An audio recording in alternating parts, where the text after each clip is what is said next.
What is going on, everyone? Welcome to another episode of Unscripted here on the course, the Elite Sports and Entertainment Network. I'll be your host and producer, Logan Landers, and joining me here today is my cohort, my co-founder, of course, of the network, my guy, and resident Astros, Rockets, not Houston, not the college, of course, Texas Longhorn, horns up, and all the other Texas-based sports teams you can think of. My guy, Jay McLovin. What's going on, Jay? Hey, it has been it's been a pretty good morning so far, Logan. Yesterday was cold. I mean, Logan, Yeah. I don't do cold weather. Everybody knows that. Nah. When it got down to like 34 degrees with a slight wind, I had to go walk blue. You know it's bad when your dog don't even want to go outside. Yeah. You got a permanent coat on. Yeah, no, you're not kidding, man. It's getting cold here. I know it don't get as cold in Texas. As it does probably sometimes down south in Georgia, man. We got I think the lowest we've seen so far this winter is like 20, 25, give or take. Yeah. Oh yeah. But it's about the 50s, I think, give or so today. So it's a nicer day. And Jay, you lived in Georgia for a little bit of time. You know it's not the temperature, it's the wind. That is the old adage of anyone who's ever lived down in the southeast of the U.S. They will say the same thing. But man, Jay, it's middle of the afternoon, man. I need to pick me up. I don't know about you, but I think I need to pick me up. Yeah. And what's a better way to pick us up, Jay, than with a nice tub, a nice glass, ice cold, refreshing of Dubby. I mean, they got great flavors. They got tremendous stickers you can use, put on your laptops. You can put them on, your gaming console. They've got tremendous shakers you can use, bring it to the gym, T-shirts as well. And we are here to help you out because if you go to w.gg, the official website of this great product here, and you put in promo code ESEN, those 4 letters right there, lucky for you, you can get 10% off your order for this great tasting, nutritious, and it will keep you awake energy blend formula here. Once again, promo code ESEN. And of course, if you want to follow all of the work of the channel, because it's not just me and Jay anymore, we have grown exponentially, brought on so many great people, so many great podcasts. So you can follow not just me and Jay, you can follow all the other shows. There's so many to list over on all these social media platforms where you can also find individual links to their content creation studios as well. That's Facebook, ESEN Network. Same with Twitter. X, look, I call it Twitter. It's whatever. TikTok, of course, YouTube, Twitch, main platforms over there. Also on LinkedIn as well. Check us out over there if you want to connect with us professionally. Come do some guest spots on the show. And, it's a fun time here at the network, man. We're closing out 2024 in a little bit. And 2025 is going to be fun. I'm looking forward to seeing what all we are going to be bringing to the network. But, Jay, it's that time. As I said, it's late December, which means it's time for the Heisman. So we're going to go through all of these candidates here.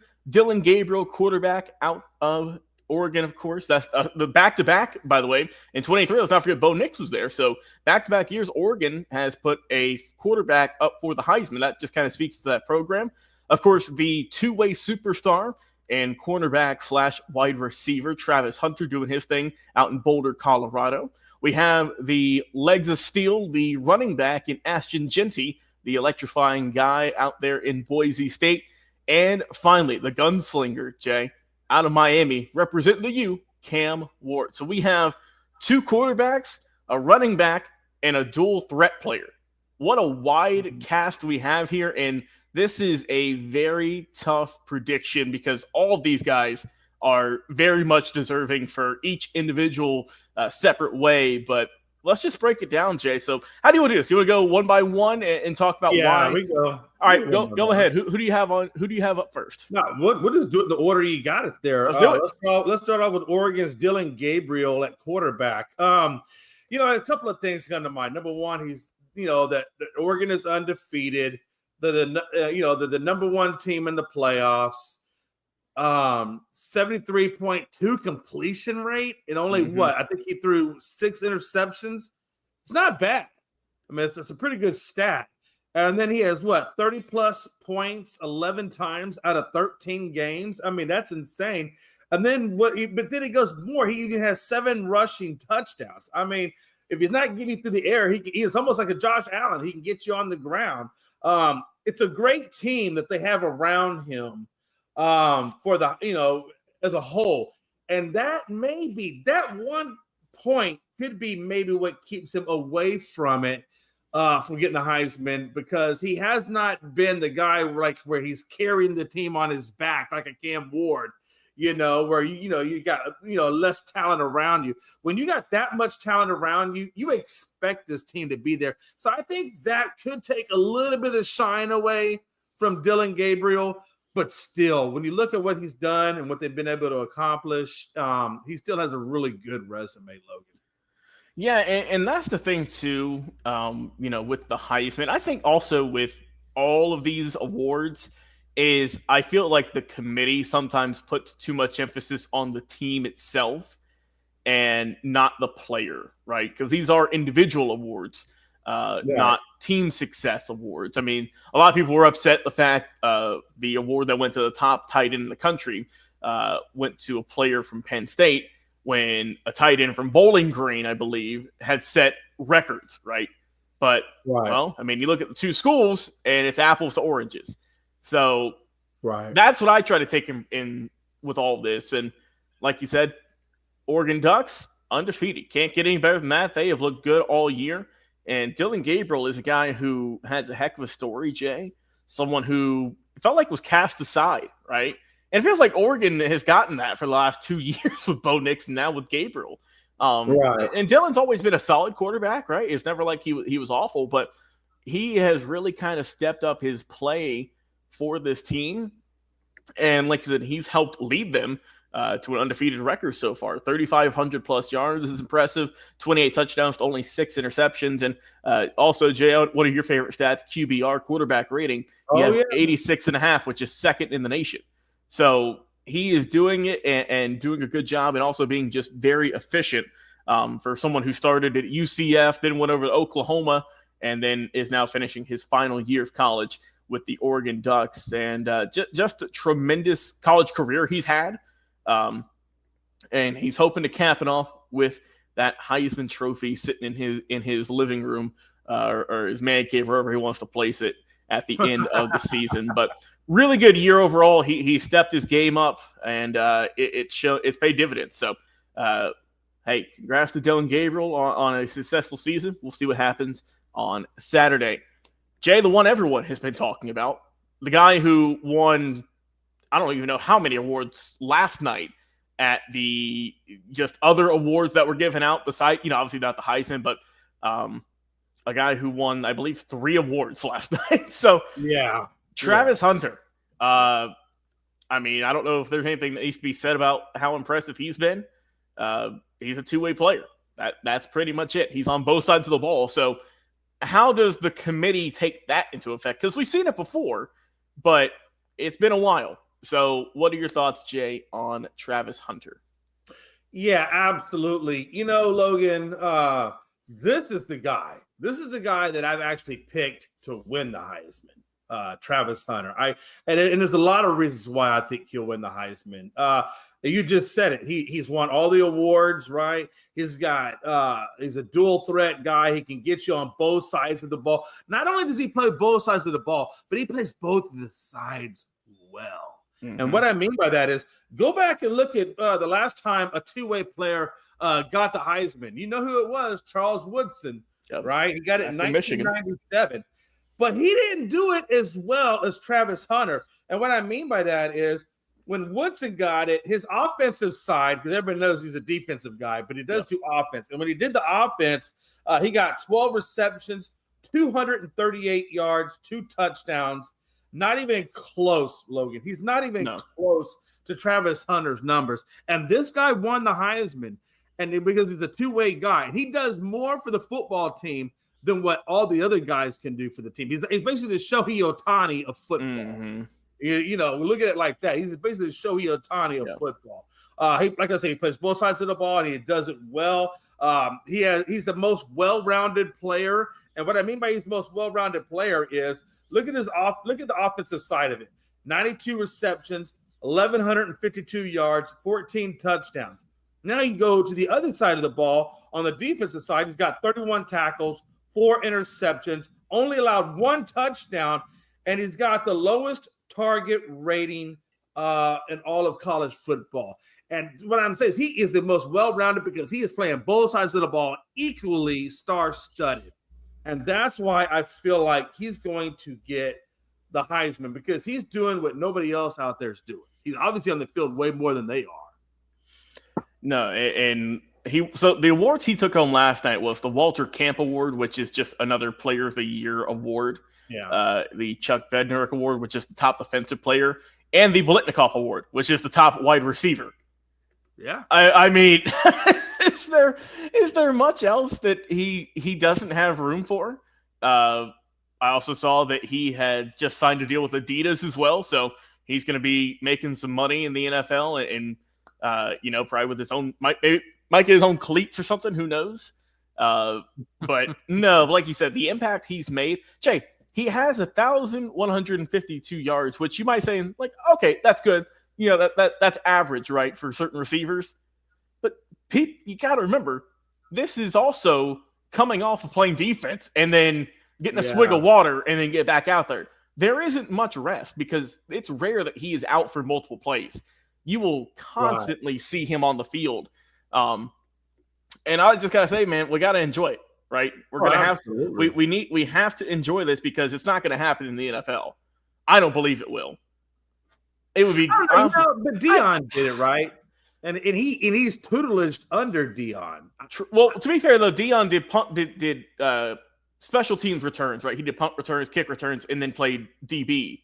Well, I don't know a few plays though that when Dallas, I don't know if he did with everybody else, but I know with Dallas, he did line up with wide receiver a few times. I could see. I don't think he's going to get as many snaps, obviously, because his body's not going to hold up for that long. Obviously, playing both, especially in the NFL. Oh, absolutely. So, but I do think you can definitely incorporate him into some packages. No doubt about that. If you don't, I think you're missing an opportunity. You're limiting what he can do. Because he's got just gazelle-like speed, dude. He is so quick, and he looks. Look, and that's the thing too. He was hyped up, right? He was the number one recruit and all this, and I mean, he's lived up to it. He's lived up to it and then some. So Travis Hunter makes a great candidate to win the Heisman. He's already taken home a lot of trophies. We'll see if he can add one more to his collection. All right, Jay, let's go to the running game now. I guess you could say a bit of a throwback now. You don't see a whole lot of running backs get a lot of love, but this guy, you can't not recognize him. Of course, Ashton Jeanty, the very talented running back coming out of Boise State, who took home the best running back award last night, the Maxwell Award. So he took home the Maxwell Award, which is a college top player, and the Doak Walker Award for the nation's top running back. So, I mean, golly, Jay, what more can you say about him? I'd want to. Hey, if I'm Dallas Cowboys, I'm picking this dude.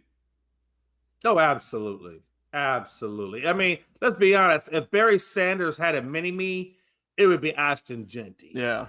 Let's just be honest. Like you said, he's a running back out of Boise State, and honestly, I think if it wasn't for Ashton Jeanty, we wouldn't even talk about Boise State in the playoffs. Again, he's been compared to Barry Sanders multiple times. That's why I said he's Barry Sanders mini-me. When you look at him, he's 2,497 yards and 29 touchdowns. He is only 132 yards from breaking Barry Sanders, his older brother's record of single season rushing. So he's only 100. So I firmly believe that by the time the playoffs are done, he will have broken Barry Sanders' single season rushing record. So it's just a matter of time, I believe. He's rushed for 267 times, 26 touchdowns.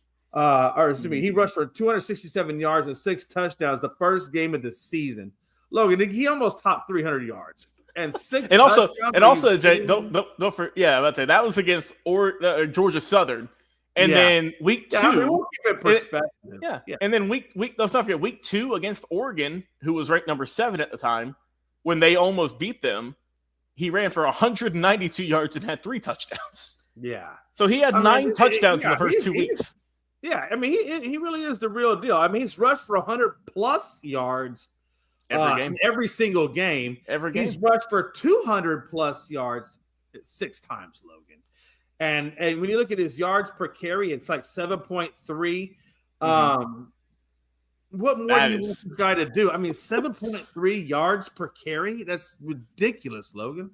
No, it's incredible. And Jay, like you said, his worst game of the year, and I put worse in parentheses here. He had 127 yards on a season low 11 carries. Yeah, 11 carries for 127 yards, and that was his worst performance. He didn't even get a touchdown that one. But dude, yeah, I mean, clearly the best running back in the country, has been all season long. Yeah. And the insane thing too, Jay, is he's pretty much, it feels like, doubled his stats from last year. Because last year he was good, right? Yeah. Last year, 220, 1,347, 14 touchdowns, 6.1 average. That's respectable. That's still a really good year. But this is next level in terms of just production. I mean, he had 14 rushing touchdowns last year. He's got 29 this year. I mean, look at his yards. He's gotten over 1,000 more yards than last year. I mean, that's crazy. Love some Ashton Jetty, dude. I hope, God, I whatever team picks him up, please don't waste this talent.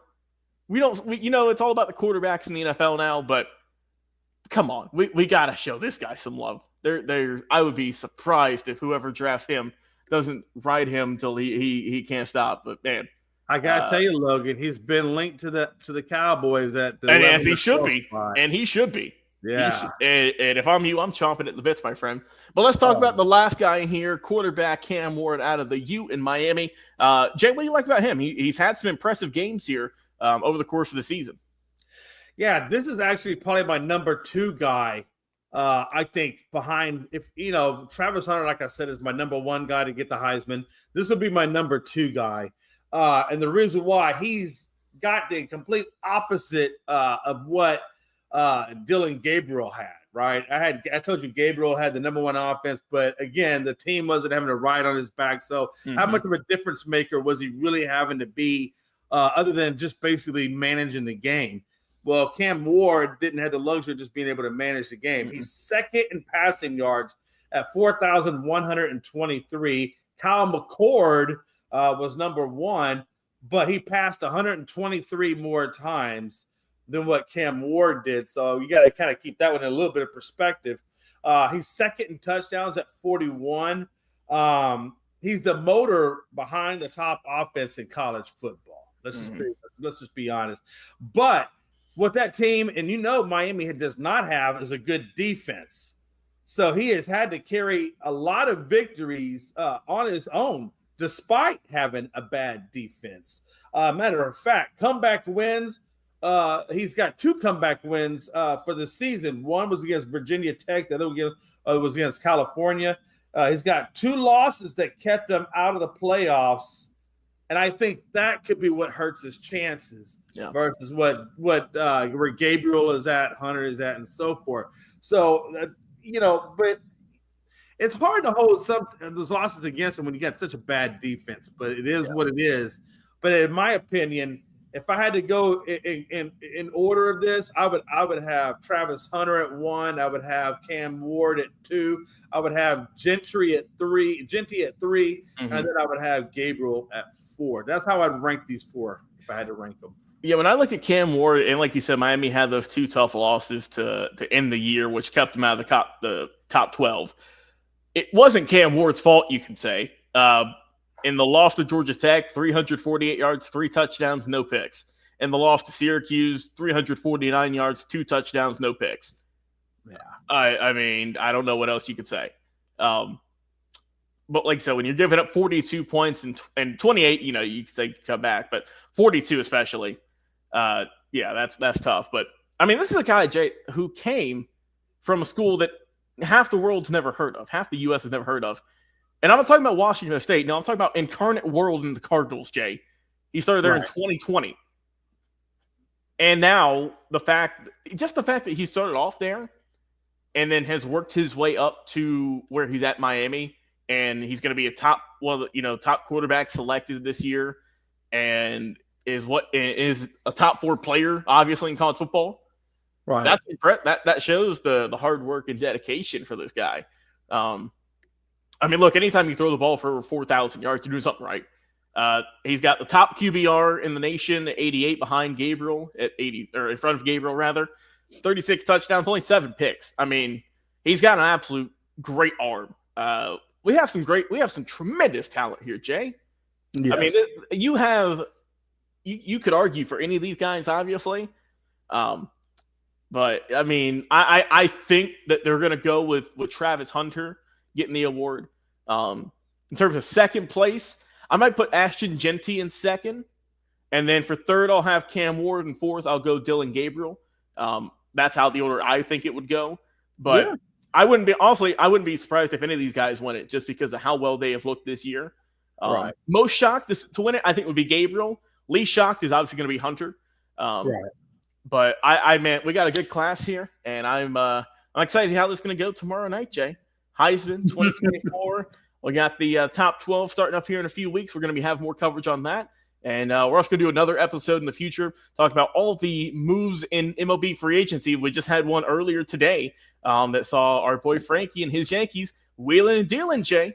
They got Devin Williams, the closer from Milwaukee. They gave up Nestor Cortez at a prospect. So Yankees are adding to that bullpen, which I know you've said before. That's kind of their weak spot. They must be listening to you, Jay. The front office said, all right, maybe this guy here on the show knows what he's talking about. They've made some good moves so far, but we'll talk about all that on another episode. As always, Jay McLove, my friend, appreciate you coming on the show. Glad to be back doing some great work with you as always. I'm your host and producer, Logan Landers. Guys, we'll talk to you again on another live episode.